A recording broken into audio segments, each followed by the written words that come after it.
Fala pessoal, iniciando aí mais um fechamento de mercado, hoje dia 29 de abril e vamos aí para mais uma atualização do dia, hoje terça-feira, beleza? Lembrando, se você ainda não é inscrito no canal, inscreva-se aqui embaixo e gostando do conteúdo, deixa o dedo no like porque é de graça, tá?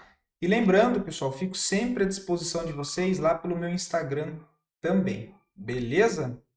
Dito isso, partindo direto para a bolsa, hoje um dia mais devagar, né? A gente até teve o início ali do mercado à vista movimentado, mas depois na parte da tarde a maioria dos papéis devolveram boa parte da alta que fizeram na parte da manhã, ou então toda a alta, tá? Lembrando que eu comentei no vídeo de sábado, tá? Que eu já acreditava que seria uma semana mais travada. Por quê? A gente tem que levar em consideração, pessoal, que o último fundo do Ibovespa foi aqui embaixo no 127.500. Ele sai para fazer uma perna de alta e vai até a região do 135, ele já gasta força para romper essa região do 133.200, só que logo acima já tem uma região de oferta vendedora muito forte, que é um ponto de resistência relevante, que inclusive é o topo histórico da nossa bolsa. Então é normal que, como ele saiu de uma distância longe para uma região de resistência muito forte, que ele sinta um pouco de dificuldade agora. E passe o quê? Pelo processo de correção, seja ela enroscado aqui lateral, que é o que o índice gosta de fazer, né, nossa bolsa, ou aquela correção que ele vira um arame farpado aqui para baixo, ele vem no processo de formação de um novo fundo ascendente, né? Pelo menos essa é a maior expectativa, dada essa força de curto prazo que é mais compradora do que vendedora, e aí sim tenta fazer uma perna para cima. Tá? Mas é normal agora essa perda de força um pouco que a gente começa a ver do Ibovespa, até fazendo a leitura da própria barra, né? Olha, começa a ser barras menores, pavio superior mais alto, ou seja, ele passa a subir uma parte do tempo, depois devolve, né? Cara de correção, mas assim, a correção normal dentro da tendência. Ibovespa hoje aí com 0,06 positivo, muito próximo da estabilidade. Já o dólar também muito fraco, cara, 0,45 de queda, mesmo com a nossa bolsa aí também tendo um início de semana mais devagar, o dólar não não data de vencimento dia 30 do 4. Não era para ter vencimento aqui, enfim. É bem fraco, ele não faz nenhum repique para cima também, mesmo no contexto ele já vem romper um suporte esticado, nem assim ganha força para fazer um repique. Próximas zonas de suporte são aquelas regiões lá embaixo, que encontra-se na região dos 5.590 e depois lá na região dos 5.300. Mas primeiro vamos trabalhar com essas partes aqui mais próximas, tá? Essa é a cara aí que o dólar tem espaço para testar. Eu vou até tirar esse suporte daqui já para a gente considerar esse outro aqui embaixo, tá? Partindo lá fora, também querendo dar uma melhorada, né? Nós temos aí o S&P que vem querendo dar uma pivotada para cima, assim também como eu disse, tá, pessoal? O interessante é que ele consiga aqui fazer uma movimentação para cima, se afastando desse nível de dificuldade de resistência, então que ele se afaste com volume comprador, depois faça um fundo sequenciado de mais uma perna de impulsão, tá? A gente precisa de força aqui no S&P. Ele está rompendo? Até tá, mas aquele rompimento devagar, movimento xoxo, demonstrando muita confiança, tá? Tem que se afastar, depois fazer um pullback e um pivô. Outra possibilidade é, ao invés dele se afastar e fazer isso, ele já recua aqui antes, começa a dar uma enroscada aqui, forma um fundo nessas regiões e aí sim vem para tentar lançar uma perna de alta, fazendo um pivôzinho um pouco mais para baixo. Por enquanto, o cenário ainda aqui bem travado, tá? O índice da Nasdaq, setor de tecnologia, já diferente do S&P no volume, né? Olha o tanto de volume comprador que entrou no dia de hoje comparado ao S&P. Então, o S&P mais fraco, bolsa de tecnologia um pouco mais forte. Agora, o contexto gráfico totalmente igual ao do S&P. Tá? Tudo que eu acabei de mostrar no S&P vale também para o Nasdaq. O petróleo Brent segue aí bem mais fraco, né? Testou aqui zona de antiga região de resistência e perde força. E agora volta a fazer uma movimentação mais para baixo, tá? A favor aí do movimento principal. Nada interessante também. Minério de ferro Segue aqui bem mais congestionado, tem suporte nos 95, tem resistência no 107, não vejo nada para fazer.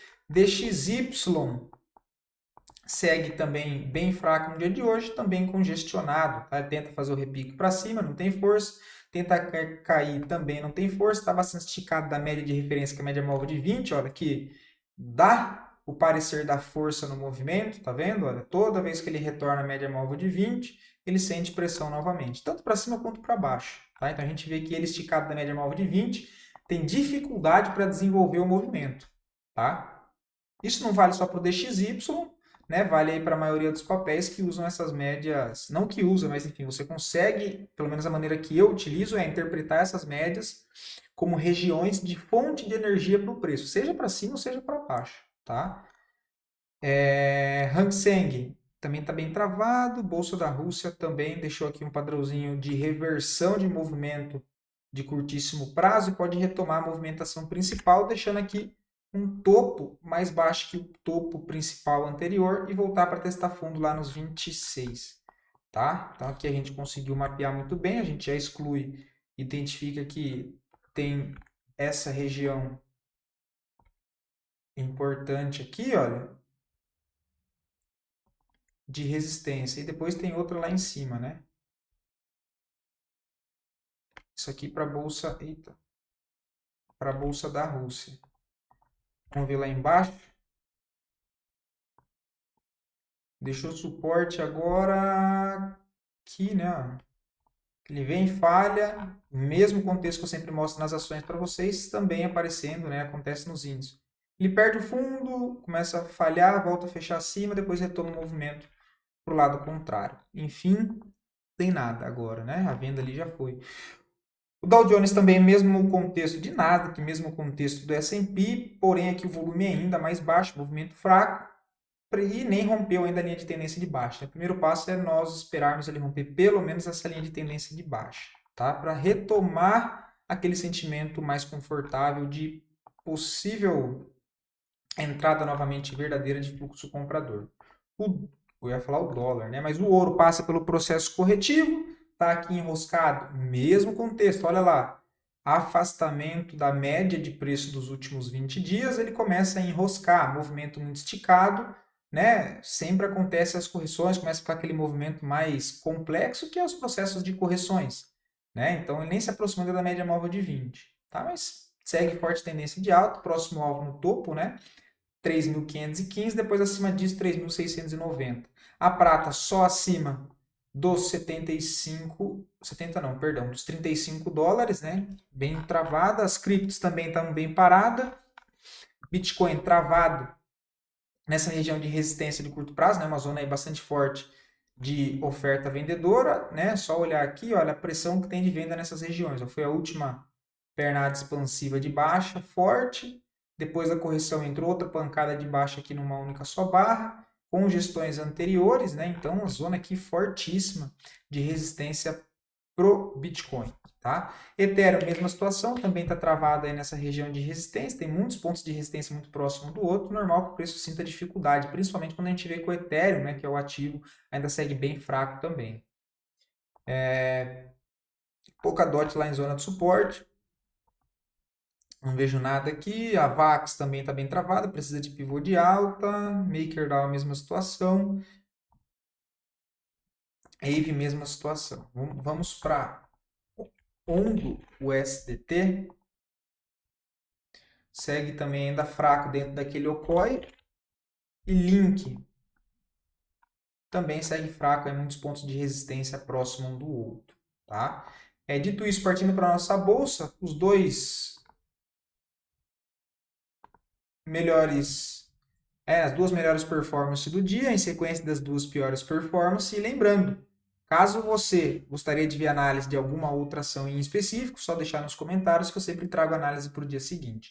E lembrando, pessoal, amanhã está marcada a nossa live sobre Position Trade. Então, como que eu monto, né? Como que eu estruturo um estudo buscando por oportunidades no médio prazo, tá? Como que eu alinho o gráfico semanal com o gráfico mensal, né, quais os gráficos que estão interessantes visando médio prazo dentro de Bovespa agora com o fechamento do mês de abril, que vai ser na quinta-feira, que inclusive é feriado. Então, para a gente trabalhar um pouco desse contexto visando o médio prazo, tá? Então, deixem aqui nos comentários se vocês gostaram da ideia. Amanhã, às 18 horas, tá? Amanhã, dia 30 de abril, nossa live sobre o Position Trade, ok?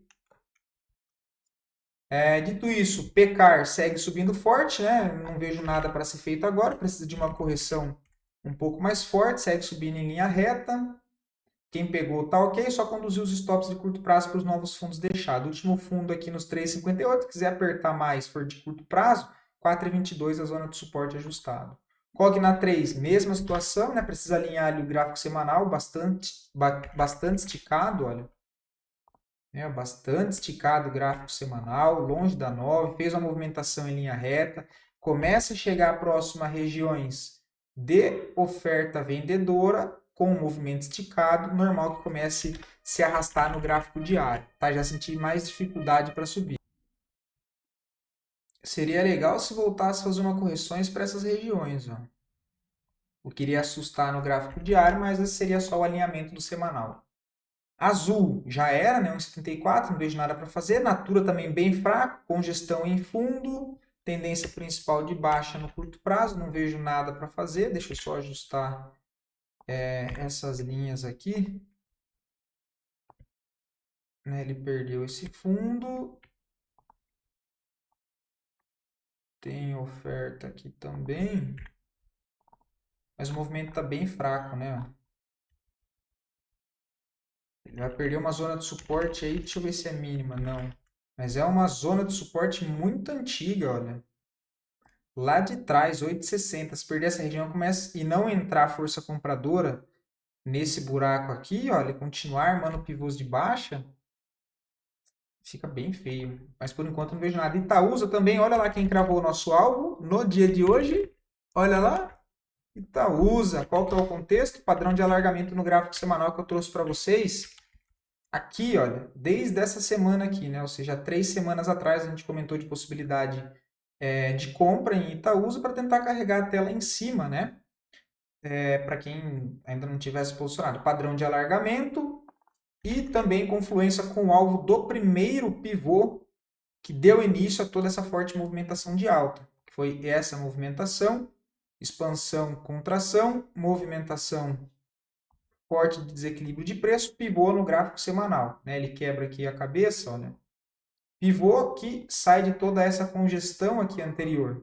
E aí no topo ele forma o quê? Padrão de alargamento, né? Quando ele faz fundos mais baixos e topos mais altos, né? Ou seja, olha lá onde que dava tanto o alvo da linha de retorno desse padrão de alargamento, quanto o alvo de 1,618 dessa projeção. Então, confluência de valor, olha, crava hoje esse alvo e também, né? Se a gente coloca aqui as médias, só para ter uma noção, um movimento bastante esticado do gráfico semanal, olha, né? E aí lá no gráfico diário é normal que nós comece a olhar a diminuição dessa pressão compradora, o tamanho dos candles começam a diminuir, bastante pavio, distante da média também no curto prazo.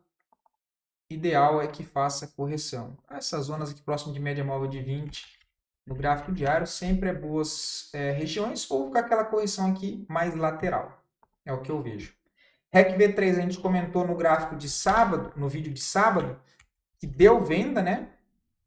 Que apesar de foi um ativo que eu não trouxe aqui para vocês, foi para comentar mais o contexto. Olha, pelo semanal, porém um pouco mais arriscado, deu venda aqui, né? Lá em cima, eu falei que eu não faria. E no gráfico diário, a última foi um pouco mais para cima, que eu não trouxe essa aqui para vocês, tá, pessoal? Eu só trouxe para comentar do contexto técnico que aconteceu dentro do ativo, mas não foi um ativo que eu trouxe, beleza? Foi esse contexto aqui do ponto contínuo, né? A correção não na média móvel de 9, mas na média móvel de 20. Deixa a pressão vendedora a favor dessa primeira perna de baixo. Ele vem e faz a correção, olha, aqui deu uma vendinha com stop na máxima, tá? Isso aqui foi um ativo que eu não vi, não reparei, porque o fluxo comprador estava buscando mais por compra, tá? Então nem parei para olhar muita venda, mas aí, olha, quem pegou, enfim, um contexto técnico bem interessante, eu trago isso aqui para mostrar para vocês, porque isso não vai aparecer só em REC V3, isso vai aparecer em diversos outros ativos, tá? O que vale é o contexto, não é o ativo. Por isso que eu disse, melhor maneira de estudar, olhar o que aconteceu no gráfico passado, o que você está buscando. Exemplo, eu vou estudar bandeiras de baixa, eu vou pegar tudo que já aconteceu no gráfico, que eu vejo que o movimento é ali parecido com uma bandeira de alta, que bandeira de alta nada mais é do que uma expansão, seguida de uma correção em forma de um canalzinho de baixa, entre aspas, menor, seguido de uma impulsão. Então eu volto todas as vezes que isso aconteceu no gráfico, marco ali a bandeira e vejo ali os padrões que acontecem. Quando isso vai se desenhando de novo no gráfico isso facilita visualmente para você otimizar aquela leitura. Não que todas as entradas vão ser igual, mas o contexto que vai se desenhando não são iguais, mas são sempre muito parecidos. Tá? E aí sempre encaixa esses modelos de entrada e de correção na média, de pivôs de baixa, enfim. Tá? Aí você vai monitorando. Mas está bem bonito o papel. E fechando a baixa aqui, olha, ele não fechou a baixa, ou fechou? Fechou um pouquinho abaixo, olha. Tá numa região. Tem uma zoninha de suporte aqui, ó. O ideal é que se ele tente falhar esse rompimento, ele volte um pouco para cima com pressão compradora. Vamos ver, né? Mas já acionou venda, fluxo maior vendedor, expectativa é continue e a tendência, né? Prio 3 não vejo nada para fazer, tá? Se a gente olha pelo gráfico semanal, que é o que eu acho que faz mais sentido nesse momento, o papel deu uma pancada para baixo. De novo, aquele contexto. Só que ele vem e dá uma pancada, se a gente olhar lá pelo gráfico diário, aqui de cima em linha reta, né? Olha. Ele cai 19% para romper um ponto importante de suporte, ele começa a sentir dificuldade. Se ele vem para perder 32,55 e não rejeita esse rompimento de fundo, abre espaço para ele buscar os 29. Mas assim, também não vejo nada muito claro agora, tá? Nem para venda e nem para compra. Para comprar, eu ia querer ver ele perder esse fundo e voltar a negociar acima, deixando uma falha de rompimento com uma divergência de alta, enfim, a aparição de volume comprador. E para vender, para ser bem sincero, eu gostaria de ver ele fazer um repique ainda mais para cima aqui, sem força compradora, para tentar vender um pouco mais para cima. Mas por enquanto, deixo de fora. CBAV 3, não vejo nada, tá? Foi o que eu disse, quem um perfil mais arriscado, né? Dava para entrar aqui, ó, barra de reversão, em cima de uma zona de suporte aceitável, 10%. Só que vem de uma grande pressão vendedora, né? O papel chegou a cair 30%. É mais provável que ele fique o quê? Enroscado nessa região. Também não é um ativo que me chame muito atenção, não, tá? FESA 4, tem o que eu falo para vocês. Olha lá, gráfico semanal, o que acontece? Ele perde uma zona de suporte muito importante e na mesma semana, que é o contexto de semanal, ele volta a fechar acima. Olha. Ele perde esses fundos e volta a fechar acima. Vamos ver se ele ganha força para fazer uma movimentação para cima. Só que nesse caso, a gente começa a ver diminuição de volume, não só comprador, não só vendedor, mas comprador também, né? Não é aquele volume que chama atenção aqui, mas entra naquele contexto de falha de rompimento. Levando isso para o gráfico diário, a gente vê que é uma grande consolidação. Ele vem e perde fundo, olha. Deixa uma barra grande de compra. Olha. Aqui daria, né, quem viu, que também não foi o meu caso para curto prazo, acabei não olhando o FESA 4 porque achei que tem, né, tem papéis mais interessantes para curto prazo. Mas olha aí, quem olhou e viu, 7,54 de risco, mas só chegou a pagar 3%, né? Papel, assim, nada de interessante, tá? Resumindo, nada de interessante, enchendo linguiça, né?